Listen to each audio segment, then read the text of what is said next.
The Oklahoma City Thunder, Danny, Shanae, they are one win away from a second consecutive NBA Finals berth, and here is how they got it done here in Game 5. Keldon Johnson, I'm not sure what exactly he was saying to Victor. You're that dude. It didn't, though. I know, it didn't really transpire.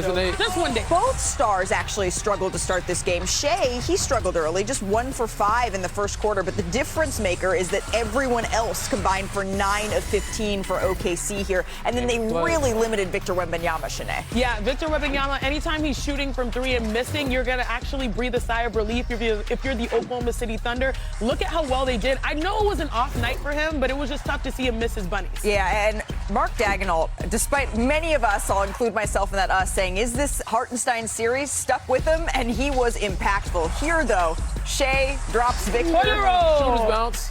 Let me see Yo Tootsie Yeah, roll. I think shooter's bounce is better than SGA, he rebounded with 12 points in the second frame here. So to the third we go. Jared McCain started this game, only had 2 points in the first half. He had 18 of his 20 in the second. Strong little guy right there. Strong little man. Only he's not little, he's like 6'5". Yeah, everybody forgets he's 6'5". Hits the step back here. Now, Wemby immediately signaled for everyone to get together and chat. Here's De'Aaron Fox on what Victor said. We don't want our season to end this week, so obviously getting down, you don't want to get down, but when we got down, we had to be willing to fight back because, we could lose today and then, lose in 2 days and your season's over. It ain't done yet, but they did take one step closer to their season ending here. The Spurs defense. Some holes there. Anytime SGA can go north and south with no resistance and finish with a signature layup and one sun, it's not a good sign for the Spurs. So this got a lot of attention in the Ethernet, which appears that Wemby said something to both Mason Plumlee and Bismack Biyombo here, and then a hard foul there on Jared McCain, Danny. Yeah, I don't, people are going to read deep into everything. I don't think there's anything. That is basketball. True. That is very true. And they call this foul here. This is a block shot. If Danny Green goes on lane and gets his Florida smack to the other side, guess what they're doing? It's a play on. About in the third person. OKC wins this one 127-114, and now they lead the series 3-2 here. So SGA, he recorded his 24th playoff game with at least 30 points and 5 assists with Oklahoma City. By the way, that does tie Russell Westbrook for the most of those types of games in team history. But Janae, it wasn't really a pretty 30-point night for SGA here. It wasn't. He talked about his teammates' impact and specifically what Chet Holmgren was able to do in this all-important Game 5. I don't ever worry about Chet just because I know how much he loves the game, how much he cares, and how much he works. He'll figure it out no matter what it looks like. He'll get to it, and I'd bet on Chet 10 times out of 10, and he proved why I would bet on him tonight. I always say we're a team out there. We don't get this far. I don't have this individual success. This team doesn't have this success without all 15 guys in the locker room, and we proved it tonight. If it was 4 or 5 me's out there, we would have been down 20 after the first quarter. But the guys were great to start the game. I probably should never start like that again and give us a better chance to win a ball game, but the guys held it down.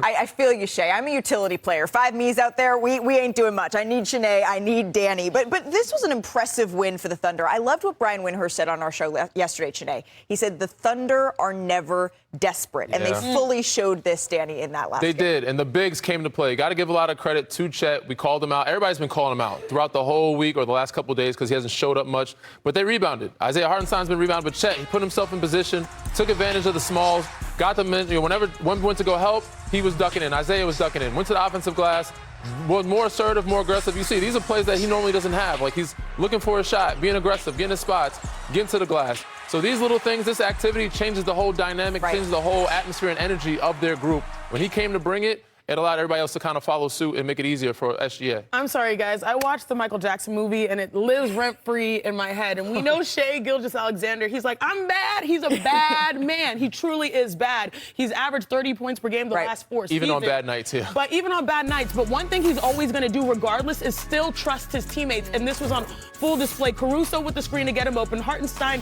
with the screen for him to attack. Here you're going to see he's going to draw 2. This should be a show and go with Victor Wembanyama, but instead and Victor stays too late There's because that he's that duck-in. lethal. On the backside, there's the duck-in. There's a mismatch for Isaiah Hartenstein. Keldon Johnson, 6'6". He's a 7-footer. Easy layup. He's still going to trust others even as he's putting in work and getting points. Caruso again with the screen to get him open. Hartenstein with the screen for him to attack. This time he's going to make another read. Most people probably would try to score, but it's Victor. The guy has an infinite wingspan. He sees the corner shooter, which is Alex Caruso, who had 22 on the night and shooting near 60% from three. Yeah. Shea always trusts his teammates. That's why this team plays well on both ends of the floor. Yeah, and it was, as you said, Shea, though, he struggled a little bit early, and he trusted his teammates. But how did he get himself going? He's such a smart player. He used getting to the free throw line to kind of find it, Danny. Yes, he did. And that's why he's one of the highest IQ players. That's why he's a 2-time MVP. Not because he's talented.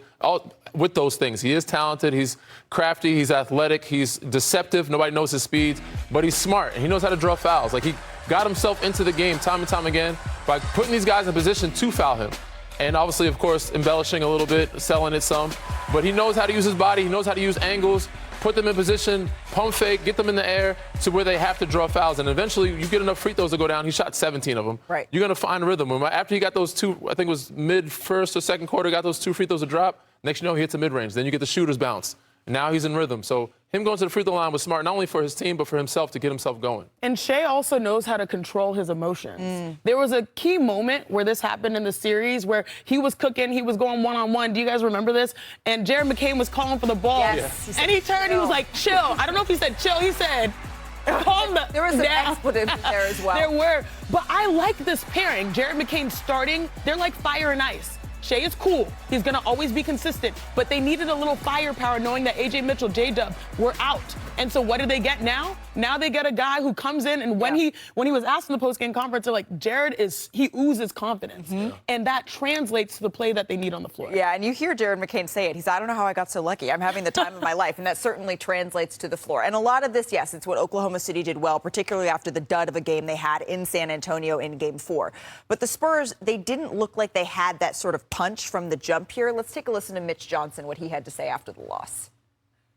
To beat a team of this caliber in their building, what's the stakes will need to be a lot better to give yourself a chance. There's a lot of things all over the place where even we had advantages and we just didn't make simple plays that take advantage of the opportunity in that possession. And in this type of game, you got to be sure of everything you're doing in a very secure, mature way. I just think with the way they guard, how physical they are, we don't get that same luxury to be able to play as physical on the other end at times. But offensively, I think we do a good job of screening and playing through it. So I think we create a lot of advantages, but I think we just missed a lot of open shots tonight.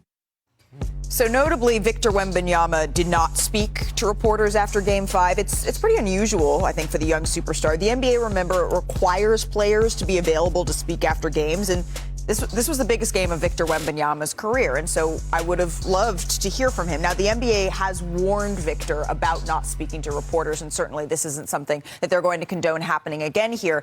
But, Danny, when you look at games, the difference between Game 4 and Game 5, what changed here for San Antonio? I mean, for me, it looks like the fatigue, and mostly on Victor. Like, his legs weren't there, his energy, his activity. He had that a little bit in Game 3, too, Yeah, right? and that's why I think that overtime game, those minutes are starting to add up when it comes to him.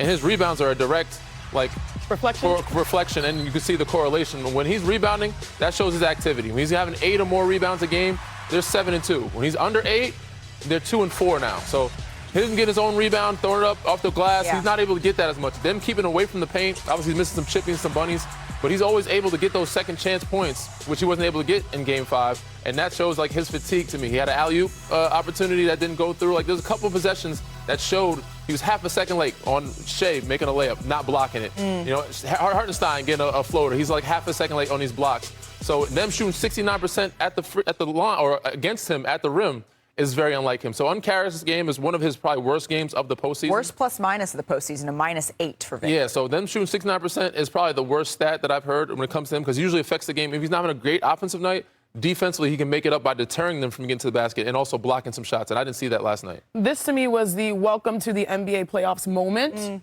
through adversity for Victor Wembanyama, having to fight through fatigue and just falling short. On the other side, when you're seeing him, well, actually, there was a play. Did you guys notice in the second half he had an alley-oop? Yeah. They threw it up to him, and Dylan normally Harper. he would just put it in. Yep. And he didn't have the legs to even Rip the finish screws that. out, as To Kirk me, would that say. was a sign. Yeah, rip the screws out the rim. That was a sign. But when Victor is in these circumstances, you expect teammates to be there to help him step up. Stephon Castle has his hands full. I know the foul trouble at times can hamper him, but he's guarding SGA, and that's difficult, and he's trying to compete. He's their second leading scorer in this series, 19 points per game. He's got his hands full.